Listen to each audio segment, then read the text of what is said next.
लाडक्या बहिणींना हवीये निराधार योजना, वेळेवर पैसे मिळत नसल्याची तक्रार, लाभ बंद करण्याची महिलांची मागणी.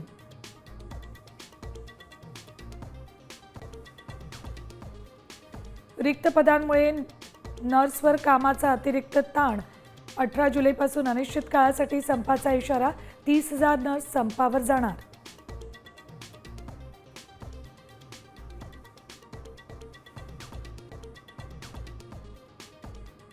मनसे पदाधिकारी आणि प्रवक्त्यांना राजकीय प्रतिक्रिया देताना राज ठाकरेंची परवानगी घ्यावी लागणार, विजय मिळाल्यानंतर राज ठाकरेंची सावध भूमिका.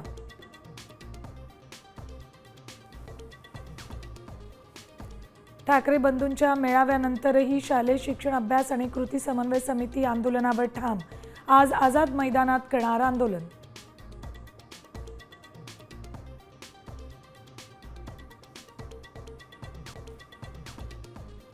आणि शुभमन गिलच्या यंग टीम इंडियाचा विक्रमी विजय, इंग्लंडचा त्यांच्याच मैदानावर 336 धावांनी सर्वात मोठा पराभव, बर्मिंगहॅममध्ये 58 वर्षात भारताचा पहिला विजय.